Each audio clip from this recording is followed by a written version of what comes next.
دوستوں السلام علیکم ورحمۃ اللہ وبرکاتہ۔ اگر آپ نے گزشتہ ویڈیو دیکھ لی ہے تو یہ ویڈیو آپ کے لیے سمجھنا بہت آسان اور سرل ہے۔ اس کی وجہ یہ ہے کہ گزشتہ ویڈیو میں تبلیغی جماعت کے سلسلے میں چند اہم باتیں ہوئی تھیں۔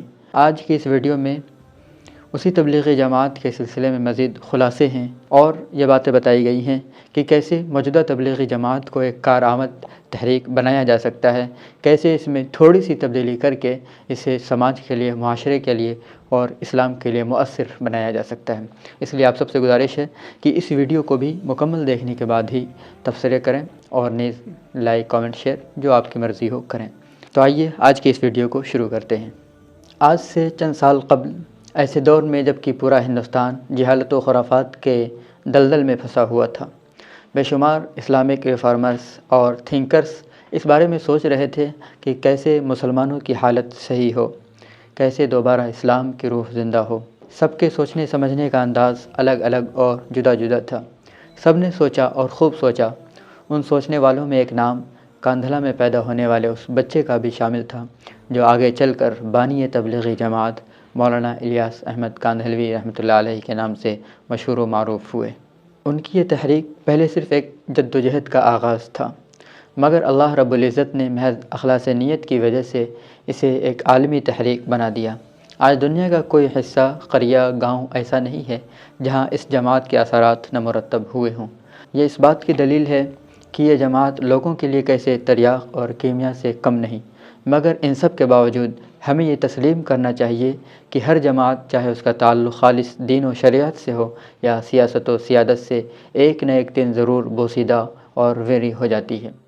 جب قرآن مجید کا نزول ہو رہا تھا، اللہ کے رسول صلی اللہ علیہ وسلم پر شریعت مطہرہ اتر رہی تھی، اس وقت کئی ایسے احکامات تھے جو پہلے حلال رکھے گئے مگر پھر زمانے کے تغیرات کی وجہ سے، زمانے کے تقاضے کو دیکھتے ہوئے حرام کر دیے گئے۔ کئی آیتیں اتریں پھر وہ منسوخ کر دی گئی۔ کئی حدیثیں ایسی ہیں جو پہلے کسی عمل کا حکم دیتی ہیں، پھر دوسری حدیثیں آ کر اس آرڈر پر اسٹے لگا دیتی ہیں۔ اصول تفسیر و حدیث میں اسے ہی ناسخ و منسوخ کہتے ہیں۔ تو کیا اس سے یہ پتہ نہیں چلتا کہ اب اس جماعت میں بھی مناسب تبدیلی اور چینجنگ کی ضرورت ہے؟ کیا تبدیلی ممکن ہے، وہ بات آگے آئے گی، مگر پہلے یہاں دو سوال ڈسکس کر لیتے ہیں کہ آخر تبدیلی اسی جماعت میں کیوں ضروری ہے اور کیا یہ اپنے مقصد میں ناکام رہی ہے؟ تبلیغی جماعت میں تبدیلی اس وجہ سے ضروری ہے کہ یہ عوامی جماعت ہے۔ اس کا ڈائریکٹ کنیکشن مسلمان عوام سے ہوتا ہے۔ جب اس کے لوگ دو چار کا وفد بنا کر کسی ساتھی سے ملاقات کی غرض سے نکلتے ہیں تو سامنے نوجوان یا کڑیل جوان، بوڑھا ہو یا بالکل ضعیف العمر، عقیدے کا نہایت کمزور شخص ہو یا بہت مضبوط، سب کے سامنے اکثر یکساں گفتگو کرتے ہیں، جو کہ آؤٹ آف نیچر ہے، فطرت کے خلاف ہے، کیونکہ ایک مجلس میں اگر کئی لوگ بیٹھے ہیں تو اس سے آپ یہ اندازہ نہیں لگا سکتے کہ سب کو چائے کی طلب ہو رہی ہے یا شربت کی خواہش۔ ایسے موقع پر آپ کو اختیار ہے کہ یا تو سب سے الگ الگ پوچھیں اور عمل و کردار سے متاثر کریں، یا پھر اپنی خواہش پر چائے، پانی، شربت وغیرہ جو بھی چیز آپ کو میسر ہو تھوپ دیں۔ ظاہر ہے اس صورت میں کچھ لوگ آپ سے خوش ہوں گے، مگر جو ناراض یا کبیدہ خاطر ہوں گے وہ ہمیشہ ہمیشہ کا مسئلہ ہو جائے گا۔ وہ ہمیشہ آپ کے لیے ایک نظریہ بنا بیٹھیں گے، پھر وہ نہ تو آپ کی باتوں کو سیریس لیں گے اور نہ ہی آئندہ خوش دلی سے اس میں شریک ہوں گے۔ تو اس مثال سے یہ معلوم چلا کہ اب اس عوامی جماعت میں تبدیلی کی ضرورت ہے، اس وجہ سے کہ چونکہ اب لوگوں کے مزاج بدل رہے ہیں، وہ چیزیں جو ایمان کی کمزوری کے اسباب بنتے ہیں وہ بدل رہی ہیں۔ پہلے دین و شریعت، قرآن و حدیث سے دوری کی وجہ سے لوگوں کے ایمان کمزور ہوتے تھے، مگر اب حالات ایسے بن گئے ہیں کہ ایمان کی ڈیفینیشن ہی بدل گئی ہے۔ اب نوجوانوں کی ایک بڑی تعداد انجینئر مرزا کی چکنی چپڑی اور خوش اسلوبی سے بولی جانے والی باتوں میں اپنا ایمان تلاش کر رہی ہے۔ اب گوہر شاہی ان کے امام ہیں۔ اب یہ پہلے کے مقابلے میں بہت زیادہ بیانات سنتے ہیں، مگر آپ کے نہیں بلکہ اویس اقبال کے، شکیل بن حنیف کے، لوگوں کے، قرآن و حدیث سے غیر منطقی استدلال کرنے والے لوگوں کے۔ تو آپ ہی بتائیے کہ تبلیغی جماعت اور اس کے نصاب میں ان پہلوؤں پر غور ہونا چاہیے کہ نہیں ہونا چاہیے؟ نوجوانوں کو الحاد و ارتداد سے روکنے کا باب ہونا چاہیے کہ نہیں ہونا چاہیے؟ ضعیفوں کے لیے جدید حالات کے مطابق سمجھنے یا سمجھانے کے صفحات ہونے چاہیے کہ نہیں ہونے چاہیے؟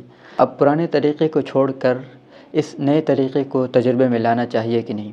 جب یہ بات ہم کہتے ہیں تو کچھ ایسے لوگ جو آئین نو سے ڈرے اور طرز کہن پہ اڑے رہتے ہیں یہ کہتے ہیں کہ تم کون ہوتے ہو تبلیغی جماعت پر اعتراض کرنے والے، اس کے نصاب پر بولنے والے، اس کے طریقے کو غلط کہنے والے؟ تو ایسے لوگوں کو میرا جواب ہے کہ ارے بھائی، پہلی بات ہم نے تبلیغی جماعت یا اس کے سلیبس وغیرہ پر کوئی بھی اعتراض یا نقد نہیں کیا ہے۔ دوسری بات، یہ منزل من السماء یا نبی و صحابہ کا قائم کردہ ادارہ نہیں ہے کہ اس میں کچھ بھی اور کبھی بھی تبدیلی نہیں ہو سکتی۔ جب یہ جماعت وجود میں آئی تھی اس وقت اس کے تقاضے کچھ اور تھے، اب کچھ اور ہیں۔ ہمارا دوسرا سوال تھا کہ کیا تبلیغی جماعت اپنے مقصد میں کامیاب ہوئی ہے؟ تو جناب عالی، یہ بات آبیزر سے لکھے جانے کے قابل ہے کہ یہ جماعت اپنے مقصد میں 100% کامیاب ہوئی ہے، بلکہ مزید ہوتی چلی جا رہی ہے۔ مگر اس بات کو بھی آپ کھلے دل سے قبول کریے کہ اب جہاں آپ زوال اور پستی میں جا رہے ہیں وہیں اپنے مقصد میں بھی فیل ہو رہے ہیں۔ یہ بات بھی تسلیم کرتے ہوئے بالکل نہ شرمائیں، کیونکہ اب بتدریج یعنی دھیرے دھیرے آپ ایک فتنے کی شکل میں پنپ رہے ہیں۔ یہ کہنے کی ضرورت اس لیے کر رہا ہوں کیونکہ آج ہمارے اکثر لوگوں کا یہ مزاج بن گیا ہے کہ وہ ان لوگوں کو جو انہیں وقت نہیں دیتے یا ان کی مجلس وغیرہ میں نہیں بیٹھتے ایک سچا پکا مسلمان ہی نہیں جانتے، بلکہ اب تو مولانا سعد صاحب نے بھی ممبئی کے اجتماع میں ایسا بیان دے دیا جس سے معلوم چلتا ہے کہ چاہے جتنی نمازیں پڑھ لو، روزے رکھ لو، حج و زکوٰۃ دے دو، ہمارا ایمان مکمل نہیں ہے، کیونکہ ہم تبلیغ کا کام نہیں کر رہے ہیں، ہم اس راستے پر نہیں چل رہے ہیں جو تبلیغی احباب جس پر چل رہے ہیں۔ اللہ اکبر! کبھی تصور کیا تھا کہ یہ تبلیغی جماعت جس کی فکر مولانا الیاس کاندھلوی رحمۃ اللہ علیہ اس لیے لے رہے ہیں تاکہ شراب خانے میں پڑے رہنے والے لوگ مسجد پہنچ جائیں، سڑک چوراہے پر پھرنے والے نوجوان تعلیم و تعلم اور نماز و قرآن سے جڑ جائیں، آج اسی جماعت کے امیر نماز و روزے کو ہی ناقص ایمان کا سبب بنا دیں گے، نعوذ باللہ۔ دہلی کے اوکھلا علاقے میں ایک مسجد ہے، اس میں 3 دھڑ یعنی جماعتیں ہیں، ایک مولانا سعد صاحب کے ماننے والوں کی، دوسری جماعت مولانا احمد لاٹ صاحب، اب تیسری جماعت ان دونوں کی آپسی خلش اور لڑائی کی وجہ سے پیدا ہو گئی ہے، جس کے نظریات و مقاصد پر انشاءاللہ دوسری ویڈیو میں بات ہوگی۔ اب ہم آخری بات کے طور پر اس جماعت میں کچھ ضروری تبدیلیوں پر بات کرنے کی ہمت کر رہے ہیں، یہی ویو پوائنٹ بھی ہے۔ اللہ کے لیے ایک ہو جائیں۔ ادھر چند سالوں سے ایک ہی جماعت 2 حصوں میں تقسیم ہو گئی، صرف اس وجہ سے کہ ایک طبقہ صرف مشورے پر چلنا چاہتا ہے، دوسرا امیر کی اطاعت میں بھی۔ پروفیسر محسن عثمانی ندوی صاحب اپنے رسالہ تبلیغی جماعت تاریخ کے موڑ پر میں لکھتے ہیں کہ کسی بھی تحریک کی کامیابی کا راز اس میں پوشیدہ ہے کہ اس میں مشورے بھی ہوں اور امیر کی اطاعت بھی۔ قرآن مجید میں اللہ تعالیٰ نے صاف طور پر مشورہ کرنے کا حکم دیا ہے، اور حدیث میں اللہ کے رسول صلی اللہ علیہ وسلم نے فرمایا کہ اگر تم 3 لوگ بھی سفر میں نکلو تو ایک کو امیر منتخب کر لو۔ 6 نمبر کو اب 7 نمبر کیا جانا چاہیے، جس میں الحاد و ارتداد جیسے موضوعات کے رد پر مواد شامل ہوں، کیونکہ اب ایمان کی کمزوری کے اہم اور خطرناک اسباب یہی ہیں۔ تبدیلی نمبر 3، تبلیغی احباب کو چاہیے کہ اپنی مجلسوں میں اس بات کا زیادہ سے زیادہ تذکرہ کریں کہ علماء صرف وہ نہیں ہیں جو آپ کو وقت دے رہے ہیں، بلکہ علماء وہ بھی ہیں جو بغیر وقت دیے اس چیز کو صحیح سمجھتے ہیں اور دوسرے طریقوں سے خدمت دین کر رہے ہیں۔